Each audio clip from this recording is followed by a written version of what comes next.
Nandana Vraja Janaranjana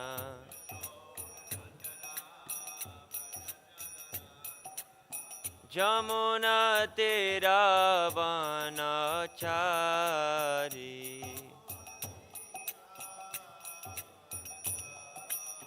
Jaya Radha Madhava Kunja Bihari.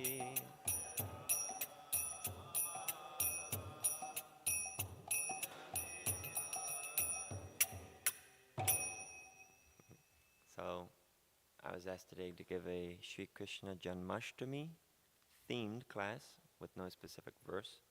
So I thought also we could just briefly sing this beautiful song by Bhaktivinoda Thakur, which describes many of Krishna's wonderful qualities throughout many of his names.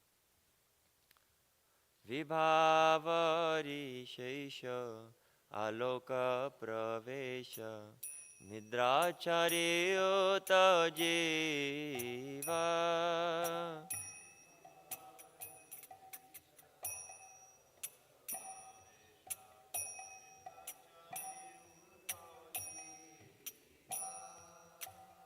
Bolo Hari Hari Mukunda Murari Rama Krishna Hayagriva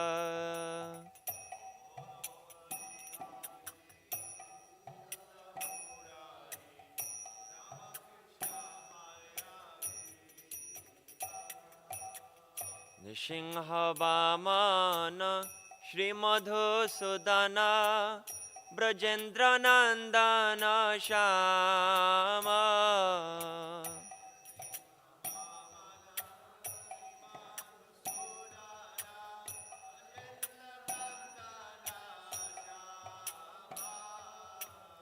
Putana Ghatana Kaitava Satana Jaya Dasa Rati Rama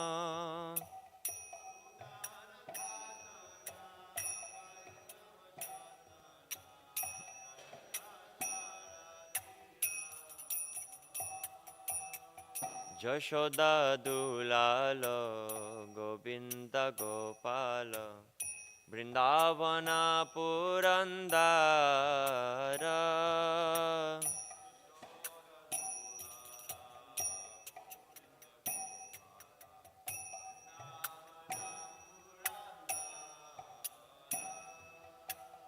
Gopi Priya Jana Radhika Ramana Bhuvana Sundara Bhara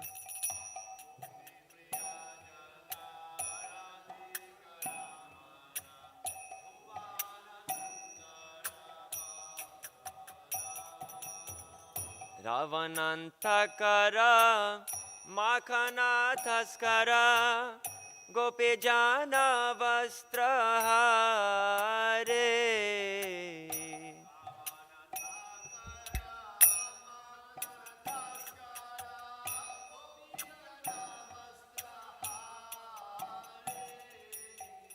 Brajera Rakala Gopa Vrindapala Chitta Hari Bangsidhari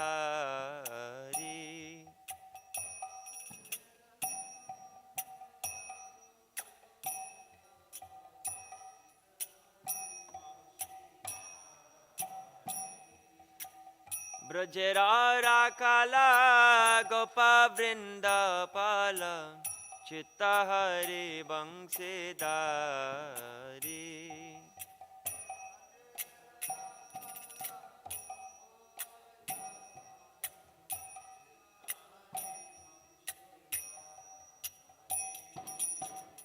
Yogendra Bandana Shri Nanda Nandana Vraja Jana Bhayahari Yogendra Bandana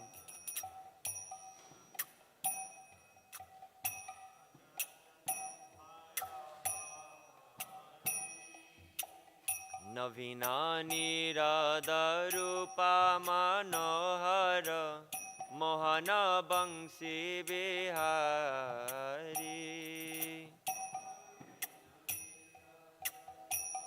think you have to turn it on again with the remote.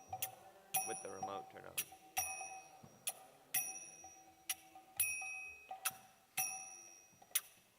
Jashodanandana Kangsha Nisudana Nikunjara Savilasi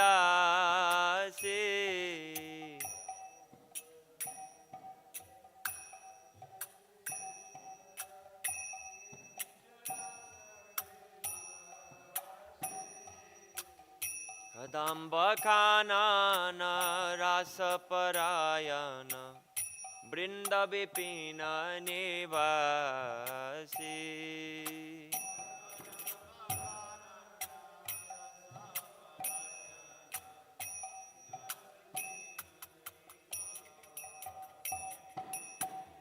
Ananda Vardhana Prema Niketana Pulasara Jojaka Kama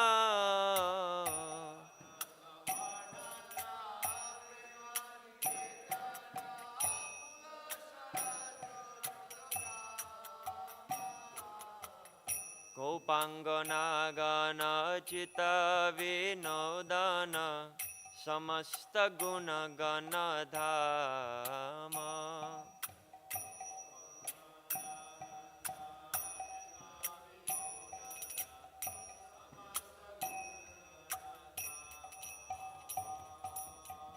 Jamuna Jivana Keli Parayana Manasa Chandra Chakora Yamuna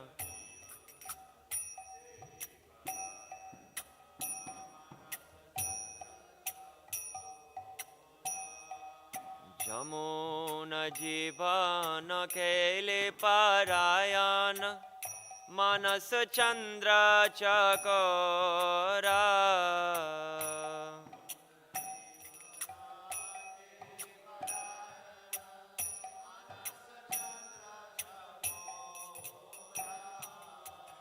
Nama Shudharasa Gau Krishna Jasa Rakho Vachana Mana Mora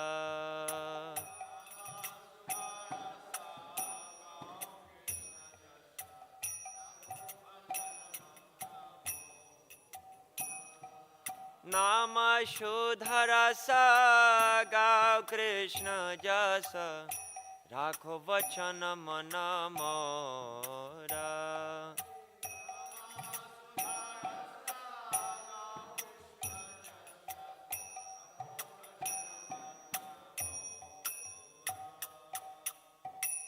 Shri Radha Govinda Dev Ki. Okay, so read quickly the translation, which helps us meditate upon these beautiful names, beautiful pastimes of Sri Krishna, whose appearance day is coming up so soon. So I was told that today there was no verse, just for reference, but to give a Janmashtami themed class. So that's the plan. The night has come to an end, and the light of dawn is entering. O Jiva soul, arise and give up your sleep. Chant the holy names of Lord Hari, who is the giver of liberation, the enemy of the Mura demon, the supreme enjoyer, the all-attractive one, and the horse-headed incarnation, Hayagriva. Lord Hari Krishna, incarnated as the half-man, half-lion Nrsimha, he appeared as a dwarf Brahmana named Upendra and as the killer of the Madhu demon. He is the beloved son of the king of Vraja, Nanda Maharaj, and is blackish in complexion. He is the slayer of the Putana witch and the destroyer of the demon Kaitaba. All glories to Lord Hari, who appeared as Lord Ram, the son of King Dasarath. He is the darling of Mother Yashoda, the giver of pleasure to the cows, land, and spiritual senses, and the protector of the cows. He is the lord of the Vrindavan forest, the gopis' beloved, the lover of Radhika, and the most beautiful personality in all the worlds. As Ramachandra, he brought about the end of the demoniac king Ravana. As Krishna, he stole the older gopis' butter. He stole the younger gopis' clothes while they were bathing in the Yamuna. He is a cowherd boy of Vraja and the protector of the cowherd boys. He steals the hearts of all. and always holds a flute. Lord Krishna is worshipped by the best of yogis and is the son of Nanda. He removes all the fears of the inhabitants of Vraja. He is the color of a fresh rain cloud, and his form is enchanting. When he wanders about, playing his flute, he looks very charming. He is the son of Yashoda and the killer of King Kamsa, and he sports in the rasa dance among the groves of Vraja. Krishna engages in this rasa dance underneath the Kadamba trees, and he resides in the forest of Vrindavan. He increases the ecstasy of his devotees. He is the reservoir of all love and is the transcendental Cupid who uses his flowered arrows to increase the loving desires of the gopis. He is the pleasure of the gopis' hearts and the abode of all wonderful qualities. Lord Krishna is the life of the river Yamuna. He is always absorbed in amorous pastimes, and he is the moon of the gopis' minds, which are like the chakora birds that subsist only upon moonlight. O mind, obey these words of mine, and sing the glories of Sri Krishna in the form of these holy names, which are full of nectarian mellows. Srila Bhaktivinoda Thakur ki jai.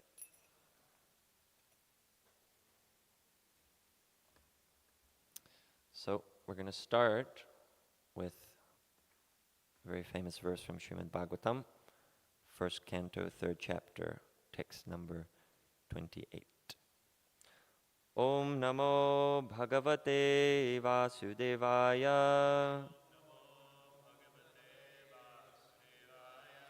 Om Namo Bhagavate Vasudevaya. Om Namo Bhagavate Vasudevaya.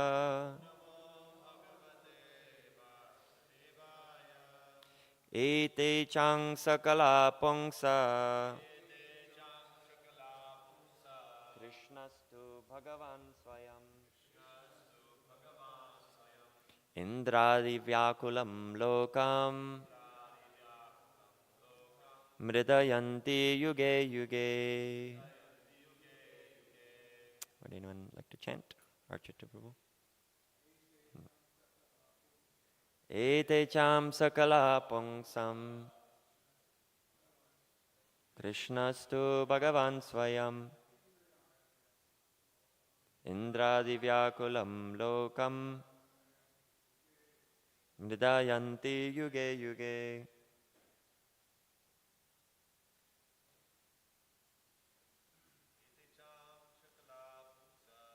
Ite cham sakala pongsam.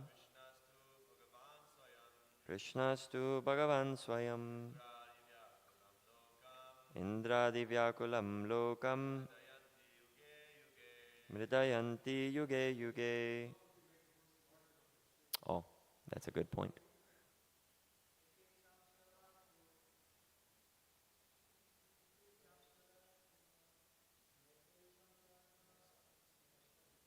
Tam sakala pongsa.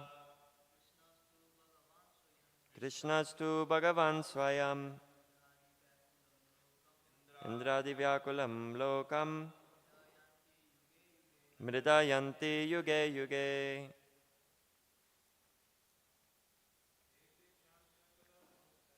Ete cham sakala pongsa. Krishnastu Bhagavan Swayam. Indradi Vyakulam Lokam. Mridayanti Yuge Yuge. Okay, word for word. Ete, all these. Cha, and. Angsa, plenary portions. Kala, portions of the plenary portions. Pongsa, of the Supreme. Krishna, Lord Krishna. Tu, but. Bhagavan, the personality of Godhead.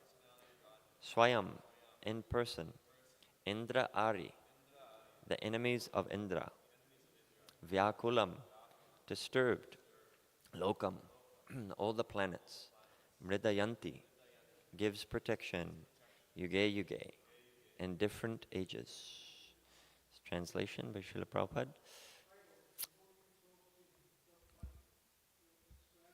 Oh, yeah.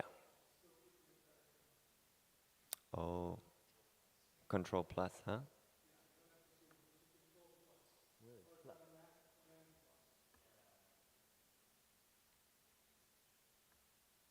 Okay. Bigger? Okay, translation.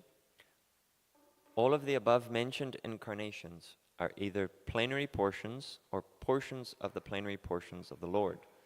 But Lord Sri Krishna is the original personality of Godhead. All of them appear on planets whenever there is a disturbance created by the atheists. The Lord incarnates to protect the theists. So we're just going to read sections of this purport. In this particular stanza, Lord Sri Krishna, the personality of Godhead, is distinguished from other incarnations. He is counted amongst the avatars, incarnations, because out of his causeless mercy, the Lord descends from his transcendental abode. Avatar means one who descends. All the incarnations of the Lord, including the Lord himself, descend to the different planets of the material world, as also in different species of life, to fulfill particular missions. Sometimes he comes himself, and sometimes his different plenary portions, or parts of the plenary portions, or his differentiated portions, directly or indirectly empowered by him, descend to this material world to execute certain specific functions. Originally, the Lord is full of all opulences, all prowess, all fame, all beauty, all knowledge, and all renunciation. When they are partly manifested through the plenary portions, or parts of the plenary portions, it should be noted that certain manifestations of his different powers are required for those particular functions. When in the room, small electric bulbs are displayed, it does not mean that the electric powerhouse is limited by the small bulbs. The same powerhouse can supply power to operate large-scale industrial dynamos with greater volts. Similarly, the incarnations of the Lord display limited powers because so much power is needed at that particular time. So, what does avatar mean? Yeah, just checking, making sure so everyone's paying attention. For example, Lord Parashuram and Lord Nrsimha displayed unusual opulence by killing the disobedient Kshatriyas 21 times and killing the greatly powerful atheist Hiranyakashipu. Hiranyakashipu was so powerful that even the demigods and other planets would tremble simply by the unfavorable raising of his eyebrow. The demigods and the higher level of material existence many times excel the most well-to-do human beings in duration of life, beauty, wealth, paraphernalia, and other respects. Still, they were afraid of Hiranyakashipu. Thus, we can simply imagine how powerful Hiranyakashipu was in this material world. But even Hiranyakashipu was cut into small pieces by the nails of Lord Nrsimha. This means that anyone materially powerful cannot stand the strength of the Lord's nails. Similarly, Jamadagnya displayed the Lord's power to kill the disobedient kings, powerfully situated in their respective states. The Lord's empowered incarnation Narada and plenary incarnation Varaha, as well as indirectly empowered Lord Buddha, created faith in the mass of people. The incarnations of Ram and Dhanvantari displayed his fame, and Balaram, Mohini, and Vamana exhibited his beauty. Dattatreya, Matsya, Kumara, and Kapila exhibited his transcendental knowledge. Nara and Narayan the Rishis exhibited his renunciation.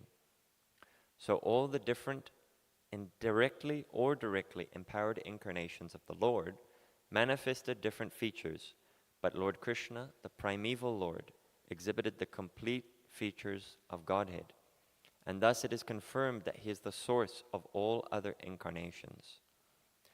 And the most extraordinary feature exhibited by Lord Sri Krishna was his internal energetic manifestation of his pastimes with the cowherd girls. His pastimes with the gopis are all displays of transcendental existence, bliss, and knowledge, although they are manifested apparently as sex love. The specific attraction of his pastimes with the gopis should never be misunderstood. The Bhagavatam relates these transcendental pastimes in the 10th canto. And in order to reach the position to understand the transcendental nature of Lord Krishna's pastimes with the gopis, the Bhagavatam promotes the student gradually in 9 other cantos. So what Srila Prabhupada, quoting from our acharyas, is bringing out here is very significant, that each incarnation the Lord descends as an avatar. He's coming down, descending from a higher plane to a lower plane. Each incarnation has a specific mission, and for that mission they're empowered with specific potencies or opulences, and a corresponding rupa form for which to carry out that mission. So, in the example of Lord Parashuram, Lord Nrsimha, Prabhupada is saying that he displayed unusual opulence by killing the disobedient Kshatras 21 times. So, these incarnations had that mission, therefore they're empowered with that exact potency. We also see in Lord Krishna's pastimes, he killed, for example, Jarasandha, and his 17 times he was defeated. But the number of soldiers I'm not even going to try to count, because it's basically beyond our conception. Many, many, many hundreds and hundreds of millions or billions.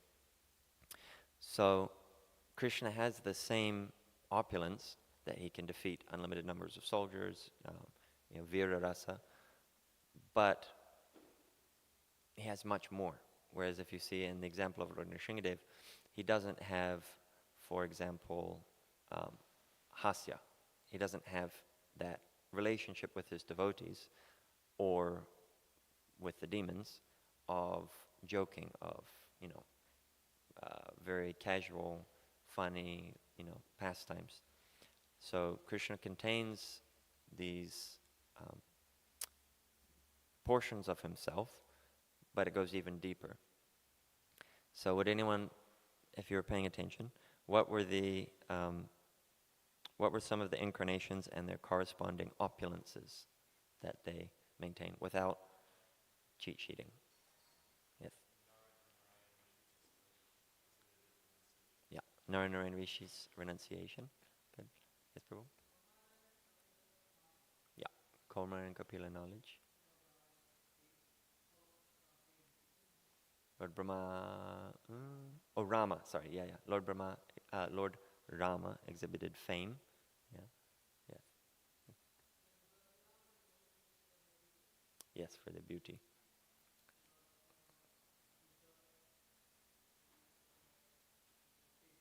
Yeah, what's that called?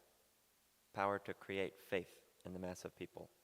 Gopal Prabhu knows, but what's that? Okay, so these are all Shaktis, right?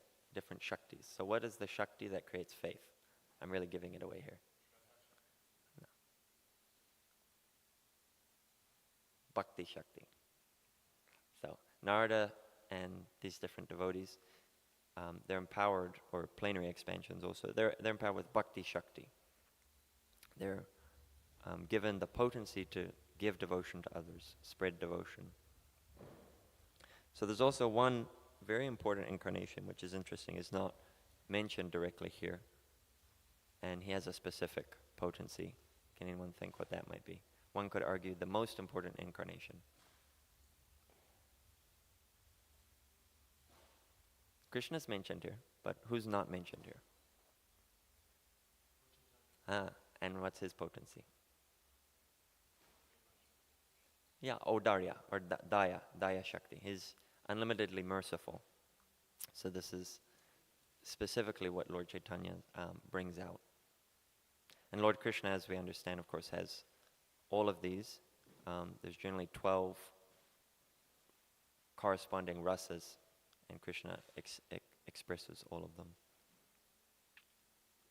So next paragraph. According to Srila Jiva Goswami's statement, in accordance with authoritative sources, Lord Krishna is the source of all other incarnations. It is not that Lord Krishna has any source of incarnation. All the symptoms of the Supreme Truth in full are present in the person of Lord Sri Krishna, and in the Bhagavad Gita, the Lord emphatically declares that there is no truth greater than or equal to himself. In this stanza, the word Svayam is particularly mentioned to confirm that Lord Krishna has no other source than himself. Although in other places the incarnations are described as Bhagavan because of their specific functions, nowhere are they declared to be the Supreme Personality. In this stanza, the word Svayam signifies the supremacy of the Samam Bonam. So this is interesting. When we try to explain the independent nature of the Supreme Personality of Godhead to someone who doesn't have experience of Krishna or experience of God, of the reality of God. They don't accept God just as a self-evident fact, right? So self-evident is a very important philosophical term which is not used just in our tradition. Svatak pramanya means self-evident, which Lord Chaitanya actually gives as the primary argument against the Mayavad sannyasis for Srimad Bhagavatam and our Vedic literatures, that they're self-evident. Because if you're trying to prove something in a logical sense, you have to start with a foundation of knowledge. So for example, if you're like what's very common nowadays, the most popular, you could say, system of reasoning is empiricism. So, which means that you're judging the world and you're gathering knowledge completely and only based upon what you can measure with your limited senses. So, for example, if someone says that water boils at 100 degrees, Celsius or Fahrenheit? I don't know. Yeah, I think it's Celsius. Water boils at 100 degrees. And you say, prove it.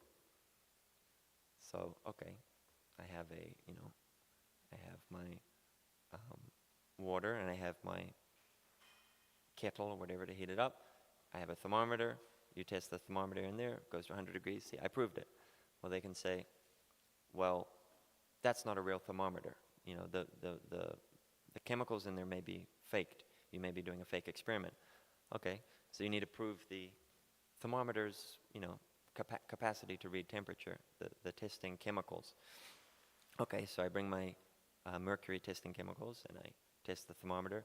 It's all accurate. Well, I don't believe those testing chemicals were pure. That, you fake that. So like that, you can fall into an infinite regress of proofs where you just go back one after the other. So you can't actually prove anything until you have a self-evident basis which is accepted as a foundation. So in the same way, if we're trying to prove God or the existence of a supreme being to someone, unless there's a common foundation, it's very hard to explain that to them.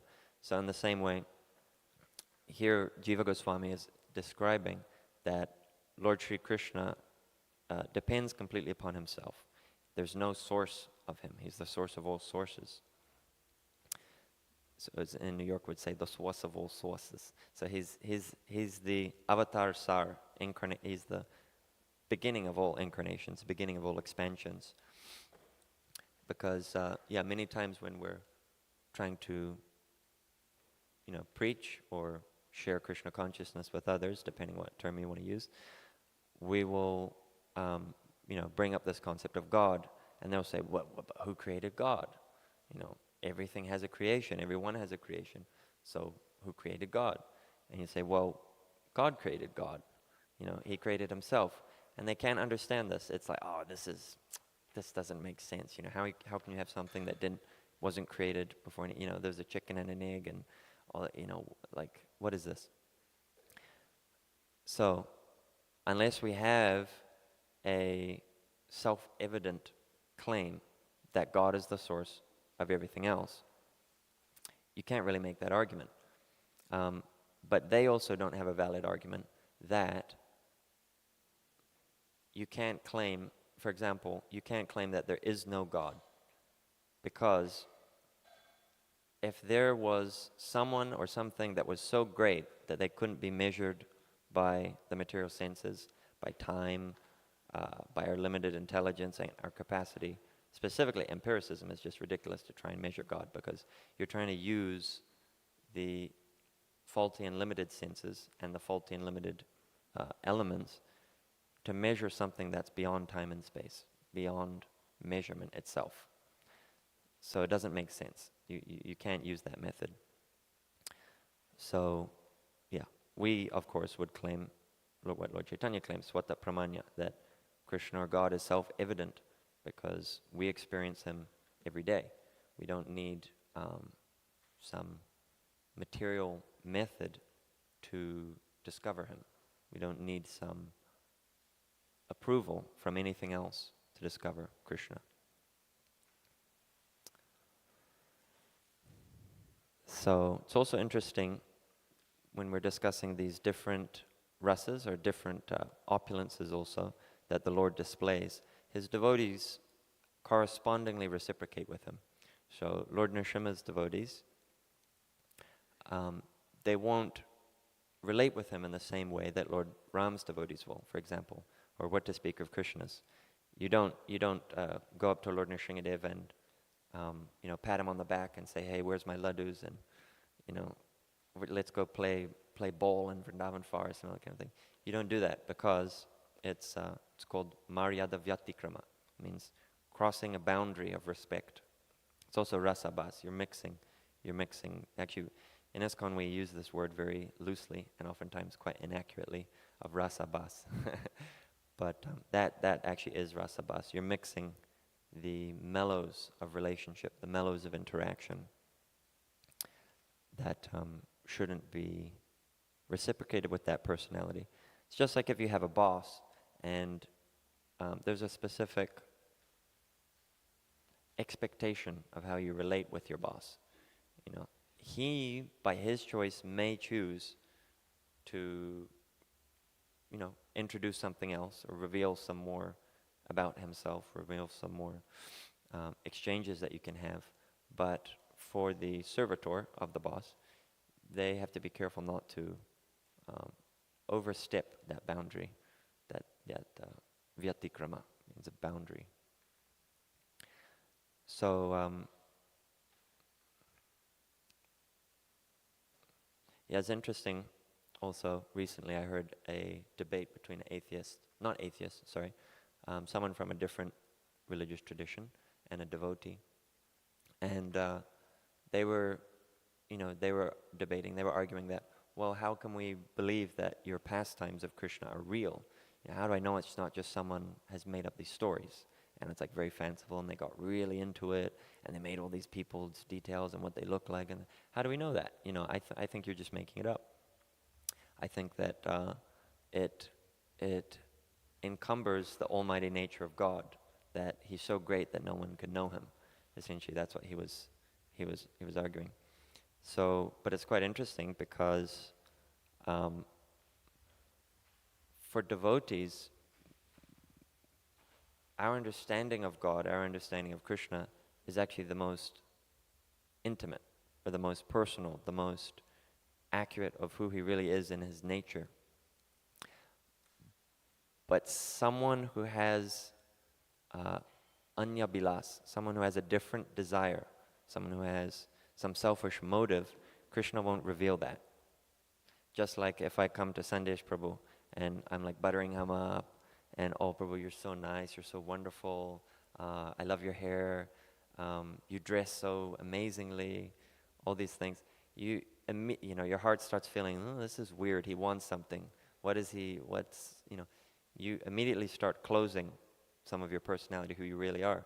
So in the same way, when someone comes to God, which is good, but they come with, let me have my palace in the sky, and bricks paved with road paved with gold bricks, and my big, so many wives, and whatever for the lady, maybe so many handbags or so many shoes or whatever the desire is. Let me have my enjoyment. Let me have my my pleasure without you, basically. Let me have these things. And God, of course, has everything. He can give you anything. But if you come to Him with the selfish desire, automatically it closes the reciprocal capacity for which to exchange who he is. If you come with some desire that I want this, I want that, I want this. Whereas for devotees, they come to Krishna just with the desire to serve. Anya bilashita shunyam, jnana karma dhyanavartam anukulyena krishnanushilanam bhaktirutama. That their only desire is to please Krishna, and it's free from jnana, karma. It's we have no desire for something back, fruitive desire.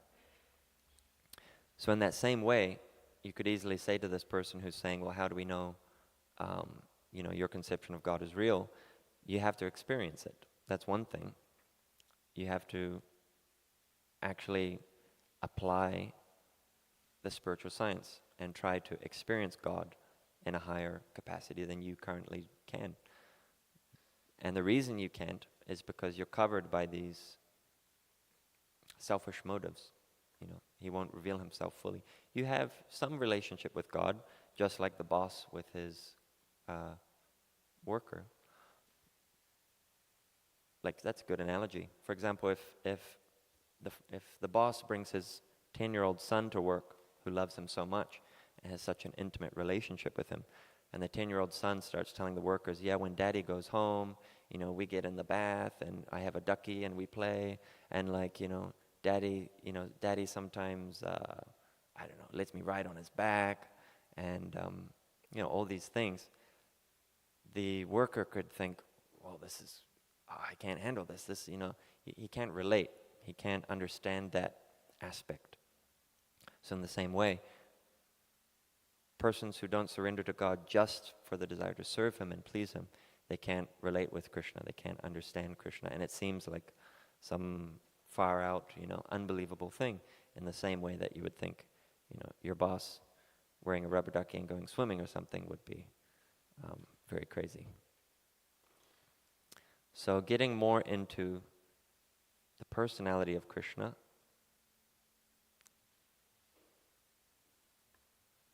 which is very sweet, because to love someone, of course, you have to know about them. You can't say that you love someone or something that you know nothing about. So to do this, we have to understand the qualities of Krishna, especially, because to love someone or something means that you appreciate something in them so much that you feel drawn to it. You want to also imbibe that within yourself.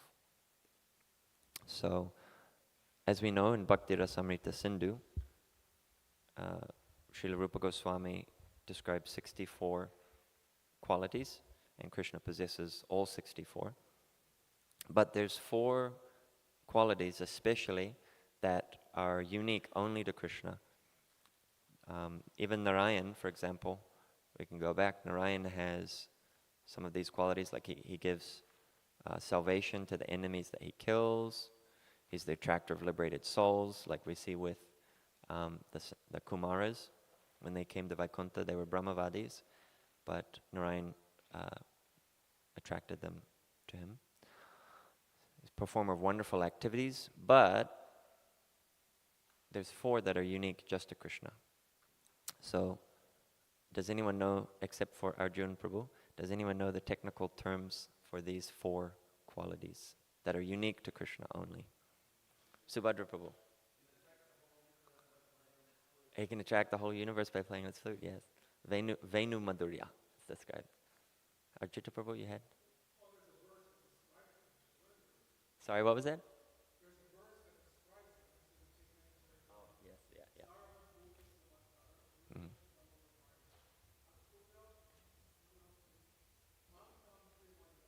Mm.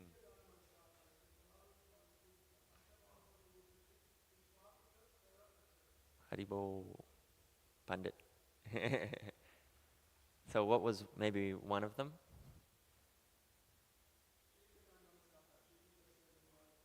Tracks the whole world by his flute. Mm. His form. Yes. So we have his form, Rupa Madhurya, the sweetness of his form. It's not just form, like Narayan also has form. Nrsingadev also has form, but Madhurya, the sweetness of that form. It's not just like Vira. It's not very fearsome or very heroic or Bhayankara, not very scary, but it's Madhurya. It's very sweet, very tender. Like it said, Krishna's skin is softer than a lotus leaf, and also like butter. His body is as soft as butter. So, okay, there's two more. We have, so far you got Venu Madhurya, okay, Leela Madhurya. So Leela Madhurya, he has very sweet pastimes. And one more. Prema Madhurya, yeah. So he has very sweet interactions with his devotees, with those that worship him. And actually, it doesn't just mean he has the capacity to exchange Madhurya Rasa, but it means that the pastimes he has are sweet. So with the cowherd boys, the pastimes are sweet. With his mother and father, the pastimes are sweet. With the gopis, the pastimes are sweet. With his servants, pastimes are also very sweet. So all of his pastimes are Madhurya. So I'll just read Prabhupada's description of these four. Krishna is surrounded by loving devotees. So this is Prema Madhurya. When we speak of Krishna, Krishna is not alone. Krishna means his name, his qualities, his fame, his friends, his paraphernalia, his entourage. All of these are included. When we speak of a king, it is to be understood that he is surrounded by ministers, secretaries, military commanders, and many other people. Similarly, Krishna is not impersonal. In his Vrindavan Leela especially, he is surrounded by the gopis, the cowherd boys, his father, his mother, and all the inhabitants of Vrindavan. In the 10th canto, 31st chapter, verse 15 of Srimad Bhagavatam, the gopis lament, "My dear Krishna, during the daytime when you go out into the forest of Vrindavan with your cows, we consider one moment to be like 12 years, and it is very difficult for us to pass the time. And again, when you come back at the end of the day, by seeing your beautiful face, we are so much attracted that we are unable to stop looking upon you constantly. All these times, when there is occasional blinking of our eyelids, we condemn the Creator, Lord Brahma, as a dunce." Dunce means like a foolish person, because he does not know how to make perfect eyes. In other words, the gopis were disturbed by the blinking of their eyes, because for the moment that their eyes were closed, they could not see Krishna. This means that the gopis' love for Krishna was so great and ecstatic that they were disturbed by even his momentary absence. And when they saw Krishna, they were also disturbed. This is a paradox. One gopi, expressing herself to Krishna, says, "When we meet you at night, we consider the duration of night to be very small, and why to speak of only this night? Even if we had a night of Brahma, we would consider it a very short time. We get an idea of Brahma's day from the following statement of Bhagavad Gita, 8:17. By human calculation, 1,000 yuga cycles taken together is Brahma's one day, and such also is the duration of his night." The gopis said that even if they could have that duration of night, it would not be sufficient for the meeting with Krishna. So that's his devotees, prema. So also we have Krishna's attractive flute, which is described in Bhakti Rasamrita Sindhu as Venu Madhurya. In the 10th canto, 35th chapter, verse 15 of Srimad Bhagavatam, the gopis tell Mother Yashoda, "When your son plays on his flute, Lord Shiva, Lord Brahma, and Indra, although they are supposed to be the greatest learned scholars and personalities, all become bewildered. Although they are all very great personalities, by hearing the sound of Krishna's flute, they humbly bow down and become grave from studying the sound vibrated." In his book Vidagdha Madhava, Srila Rupa Goswami thus describes the vibration of Krishna's flute. "The sound vibration created by the flute of Krishna wonderfully stopped Lord Shiva from playing his dindima drum. And the same flute has caused great sages, like the four Kumaras, to become disturbed in their meditation. It has caused Lord Brahma, who is sitting on the lotus flower for the creative function, to become astonished. And Anantadev, who was calmly holding all the planets on his hood, was moving in this way and that due to the transcendental vibration from Krishna's flute, which penetrated through the covering of this universe and reached to the spiritual sky. So the sweetness of Krishna's flute has no parallel. It's actually interesting. In Gaur Lila, what does the flute incarnate as? The mridanga. Yes, the mridanga. So that the mridanga is the expansion of Krishna, the sweetness within Krishna's flute. So now we have Rupa Madhurya, Krishna's exquisite beauty. In the 3rd canto, 2nd chapter, verse 12 of Srimad Bhagavatam, Uddhava tells Vidura, "My dear sir," interesting, the way, like translated, "my dear sir." "My dear sir, Krishna's form was most wonderful when he appeared on this planet and exhibited the potency of his internal energy. His wonderfully attractive form was present during his pastimes on this planet, and by his internal potency, he exhibited his opulences, which are striking to everyone. His personal beauty was so great that there was no necessity for his wearing ornaments on his body. In fact, instead of the ornaments beautifying Krishna, Krishna's beauty enhanced the ornaments. Regarding the attractiveness of Krishna's bodily beauty and the sound vibration of his flute, in the 10th canto, 29th chapter, verse 40 of Srimad Bhagavatam, the gopis address Krishna as follows: "Although our attitude towards you resembles loving affairs with a paramour, we cannot but wonder at how no woman can maintain her chastity upon hearing the vibration from your flute. And not only women, but even strong-hearted men are subject to falling down from their position at the sound of your flute. In fact, we have seen that in Vrindavan, even the cows, the deer, the birds, the trees, everyone has been enchanted by the sweet vibration of your flute and the fascinating beauty of your person." In Rupa Goswami's Lalita Madhava, it is said, "One day Krishna happened to see the shadow of his beautiful form reflected upon the jeweled foreground. Upon seeing this bodily reflection, he expressed his feelings. How wonderful it is that I have never seen such a beautiful form. Although it is my own form, still, like Radharani, I am trying to embrace this form and enjoy celestial bliss." This statement shows how Krishna and his shadow reflection are one and the same. There is no difference between Krishna and his shadow reflection, nor between Krishna and his picture. That is the transcendental position of Krishna. The above statements describe some of the wonderful reservoirs of pleasure within Krishna, as well as the transcendental qualities of his personality. The transcendental qualities of Krishna are compared to the ocean. No one can estimate the length and breadth of the ocean. But as one can understand the ocean's contents simply by testing one drop of it. So these statements will give us some understanding of Krishna's transcendental position and qualities. So maybe we'll stop there. So, yeah, this is so sweet, actually, just diving into the ocean of Krishna's transcendental qualities. And if you think about it, we just covered 4. So 64 probably would have taken the whole hour or longer, maybe 2 hours. And this, this kind of, wonderful personality as Krishna, whom actually all of our individual personal qualities, to a very, very, very, very minute extent, are coming.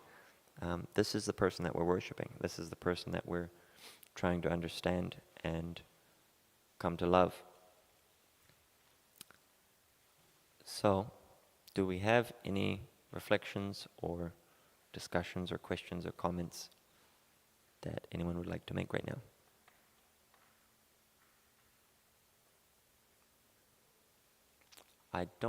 We do have a microphone. It's behind you.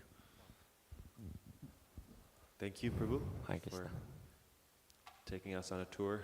Yeah. The ocean of Krishna's qualities.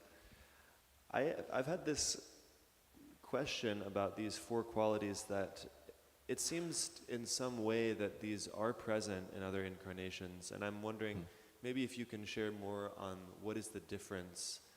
Like Lord Ram has some sweet pastimes with his brother Lakshman and with Sita, and Lord Rama has such beauty, and can you just give more details of what's different about Krishna's qualities? Well, specifically, I think it would be the Madhurya aspect. That, like Ram, as Srila Prabhupada was mentioning, Lord Ram's characteristics are more royal. It's covered by Aishwarya, very, very much full of reverence and all those kinds of things. But his consorts are somewhat of a different nature. Like, for example, Sita Devi.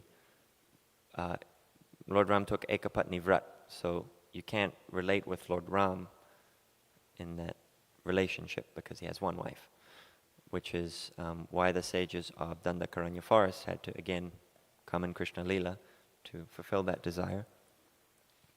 So, for sure there is some sweet interactions like in that relationship, but for the general persons, like the citizens of Ayodhya, they wouldn't, same thing, they wouldn't come up to Ram and pat him on the back or even necessarily speak with him, a lot of them, just because there's that boundary of Maryada Vyatikrama. You don't want to cross that boundary of respect for the king, for our Lord, who we love and we have affection for and we worship and we glorify and everything, but it's not the same intimacy.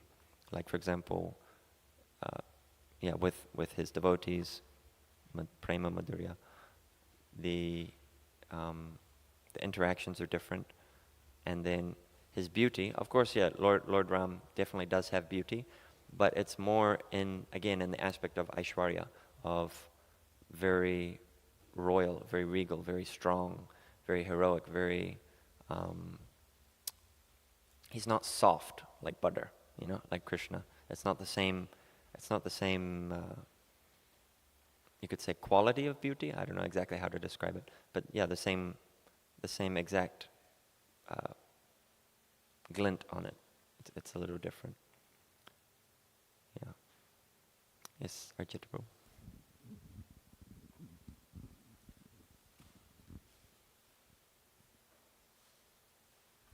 Hare Krishna. There's Hare also Krishna. the example from the Rasa dance. When Krishna left and he assumed the Narayan form, and the gopis were respectful, but they weren't attracted by Krishna. And of course, he couldn't hold that form when Radharani came by. But Right. so there is a difference. That's why there's inconceivable, simultaneous oneness and difference. If we throw out the achintya part, then we'll never understand anything. Right. We tend to think sometimes that if I can't understand it, then it's not real. But that's not how it works. Everything about Krishna, even just where we are now in the material world, we can't understand. Yeah. How in this room, there's oxygen in it we can't see, but if the oxygen is depleted, we'll all just pass out. We can't understand that this body is dependent on this thing that I can't see. So that's how you approach, you were talking in the beginning about empiricists, but even the empiricists have to agree that you can't have an infinite regression of cause and effect. Right. There has to be an original source of everything. Now, the difference between the Vedic or Vaishnava conception and theirs is that we understand and accept that that original cause is personal, has consciousness, where their thinking is just some original matter. They say matter is eternal. They actually teach like that in physics. Matter or energy, material energy, is eternal. And it just transforms. Like you take a piece of paper and you burn it, now it transforms into smoke and heat, but the energy doesn't disappear, it's eternal. And we say, yeah, Krishna's material energy is eternal. Right. It's just sometimes manifest, sometimes not Yeah, manifest. it's Krishna's energy. So the Vaishnava conception or the Vaishnava understanding is deeper and more complete. If you throw out consciousness, then you can't understand anything. Right. And consciousness is achintya, it's inconceivable. We don't understand our own consciousness. Sometimes I'm aware of something and sometimes I'm not. So who's controlling? Anyway, it's a deep subject we can get into. But always have to remember, achintya bheda bheda tattva. Simultaneous, inconceivable oneness and difference. Thank you, Prabhu. Yeah, it brings out two interesting, your comments kind of sparked two things in me. Was